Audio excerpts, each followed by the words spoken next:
Hi hello welcome to cricket మావా. కొందరు ఆటగాళ్ళు వేరే యొక్క ఆటగాళ్ళ వల్ల గాని, అదేవిధంగా వేరే ఆటగాళ్ళ యొక్క ప్రదర్శనల వల్ల గాని, వాళ్ళ కెరియర్‌ని అర్ధాంతరంగా ముగించడం గాని, లేదంటే వాళ్ళ కెరియరు పడుతూ లేస్తూ ఉండడం గాని జరుగుతుంది క్రికెట్‌లో. ఇది చాలా మంది క్రికెటర్స్‌కి జరుగుతుంది. సర్వసాధారణం.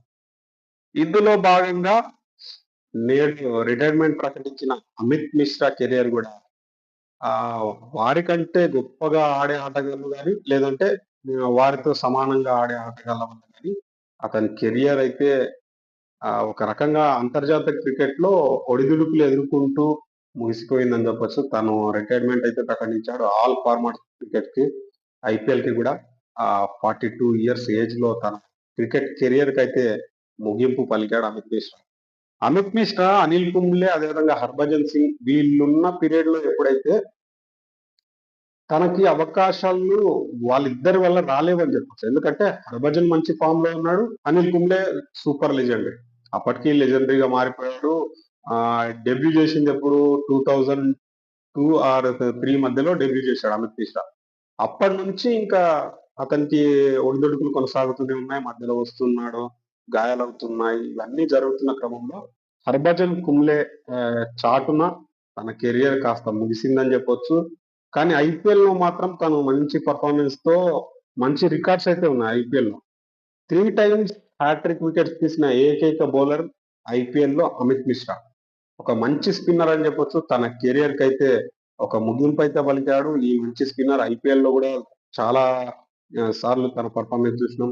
అదేవిధంగా తను డెబ్యూ చేసిన మొదటి టెస్ట్ మ్యాచ్‌లోనే 5 వికెట్స్ ఆల్ సాధించిన బౌలర్ అమిత్ మిశ్రా. ఆస్ట్రేలియాపై ఎప్పుడైతే డెబ్యూ చేశాడో, ఆ డెబ్యూ చేసిన తర్వాత ఫస్ట్ మ్యాచ్‌లోనే టెస్ట్‌లోనే మొదటి ఇన్నింగ్స్‌లో 5 వికెట్స్, సెకండ్ ఇన్నింగ్స్‌లో 2 వికెట్స్ చేయడము. ఓవరాల్‌గా వన్ డేలో ఒక 76 వికెట్స్, టెస్ట్‌లో ఒక 60, 63 వికెట్స్ దాకా తీశాడు. ఐపీఎల్‌లో మాత్రం 170 వికెట్స్ తీసి మంచి లీడ్‌లో ఉన్నాడు. అదేవిధంగా ఆహ్, ఐపీఎల్‌లో అద్భుతంగా రాణించి 3 టైమ్స్ హ్యాట్రిక్ సాధించిన ఏకైక బౌలర్‌గా తను ఆ రికార్డ్‌లో ఆహ్, అక్కడ పదిలపరుచుకున్నాడు. ఒక మంచి కెరియర్ అయితే క్రికెట్‌లో తనకి ఉండలేకపోయిందని చెప్పొచ్చు. ఎందుకంటే మిగతా లెజెండరీ స్పిన్నర్స్ ఉండడము.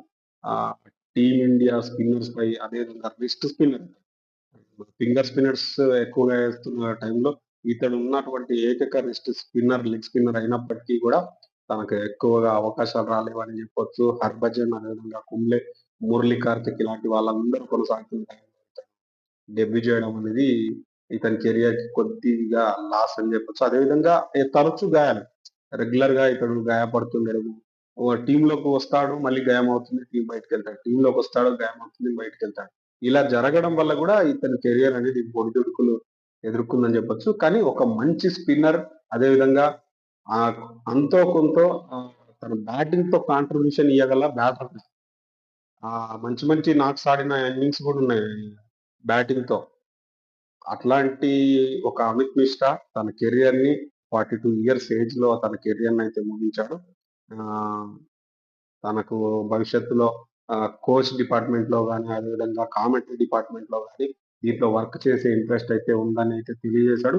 మరి కోచర్‌గా భవిష్యత్తులో మిగతా చిన్న చిన్న టీమ్స్‌కి గాని, ఐపీఎల్ టీమ్స్‌కి గాని, అదేవిధంగా మిగతా నేషన్స్‌కి గాని, ఇండియాకి గాని బౌలింగ్ డిపార్ట్‌మెంట్‌లో కోచర్‌గా గాని, అదేవిధంగా కామెంటరేటర్‌గా చాలా అద్భుతమైన హ్మ్, సెకండ్ ఇన్నింగ్స్ ఇతనికి ఉండాలని మనస్ఫూర్తిగా అయితే కోరుకున్నాను. ఎందుకంటే ఒక లెజెండరీ స్పిన్నర్ అనే చెప్పొచ్చు అమిత్ మిశ్రా. ఒక రకంగా చెప్పాలంటే తన కెరియర్ మిగతా బౌలర్స్ యొక్క ఆహ్, ఫార్మ్ వల్ల గాని, అదేవిధంగా వాళ్ళ యొక్క కన్సిస్టెన్సీ వల్ల గాని ఇతనికి అవకాశాలు రాలేవని చెప్పొచ్చు. కానీ ఇతను మంచి బౌలర్ అనే విషయం మాత్రం మనం ఐపీఎల్‌లో చూసాం చాలా టైమ్స్. తన నుంచి మంచి మంచి లైన్ అండ్ లెగ్‌తో బౌలింగ్స్ అయితే వచ్చాయి. లాస్ట్ 24 సీజన్‌లో గూడా తను వికెట్స్ తీసిన సందర్భాలున్నాయి గాబట్టి, అమిత్ మిశ్రాకి ఒక మంచి సెకండ్ ఇన్నింగ్స్ అయితే రావాలని కోరుకుందాం.